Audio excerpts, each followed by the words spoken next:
Держу 12. The servicemen of the 3rd Separate Assault Brigade filmed these images on GoPro cameras during the liberation of Andriivka.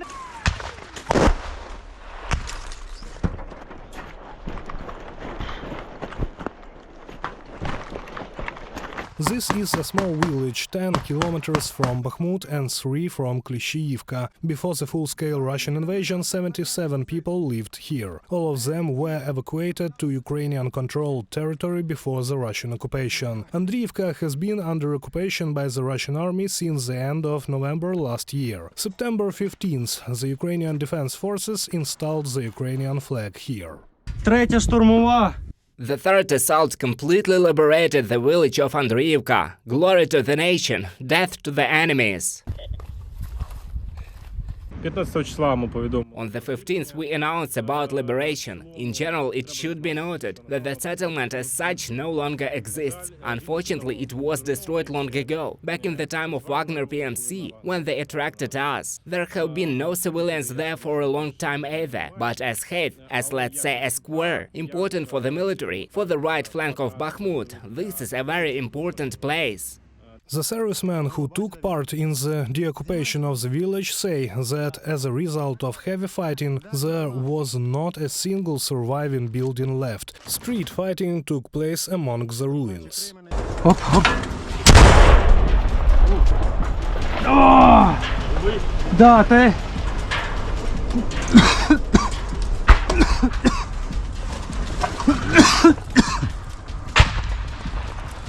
Це прямо перед нами впало? Це прямо перед нами? 152, напевно.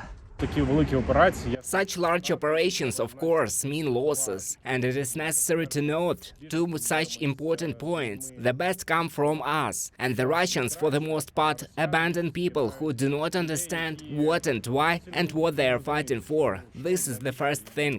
And secondly, all these videos that we release are direct contact 5-10 meters. They look very cool, but the problem with such things is that NATO soldiers, if we take it by NATO standards, they would bombard them with aircraft and missiles and other means, and they would have almost no such videos.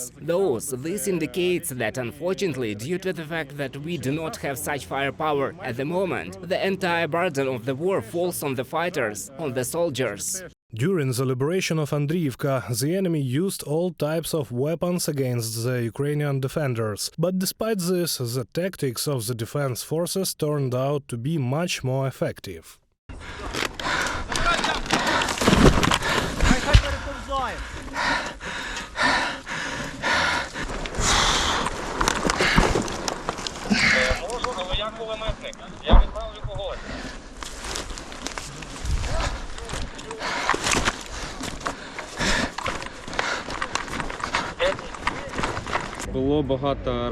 There were many Russians, and they also have a very large advantage in artillery. Constant shelling, highly targeted positions, literally at every house. What was left of them, mortars, artillery, and so on, have already been targeted. In Andriivka, they walked through the main street and cleared the houses that were there or the remnants of Russian occupiers. Several were captured.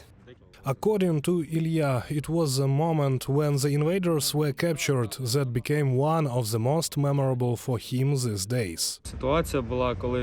There was a situation when Russians were captured. They gave up. 3 people remained in the house. They were captured. They come out. The guys tied them up. I control them. The guys tied them up and they left the house. My brother in arms and I went to clear the house. And then it flew straight at the prisoner. 120mm caliber. The prisoner, of course, was killed. We were shell-shocked. What was impressive that they saw that we were taken prisoners and purposefully worked on their own. For his brother-in-arms, Victor, this moment turned out to be one of the most terrible during the entire assault on Andriivka. When it arrived, I didn't understand anything at first. Only then, the next day, did I begin to understand that all 6 of us miraculously remained alive, because we were 5 meters from the explosion of the 120mm mine. I only saw a flash and thought that was the last thing I saw. It was a miracle that we all survived. Victor is 29. The man comes from the temporarily occupied Enerhodar. At the time of the full-scale invasion, he was in his hometown, and he ended up under Russian occupation. в Енергодарі. Я сам виїхав оттуда. I left there myself. True, they didn't let me out for 8 days. But I got out. Then I walked around Zaporizhia. It was shelling. I thought I'll probably go too, to defend my country, my land, because I want to return to my city Enerhodar. I really want to return there and return all our lands in general. Speaking about the fighting for Andriivka, servicemen of the 3rd Separate Assault Brigade emphasized that this bridgehead allows the defense forces to gain a foothold at the required height for further advance in the Bakhmut direction. Reported by Serhiy Kulyas, Anastasia Volkova, UATV News.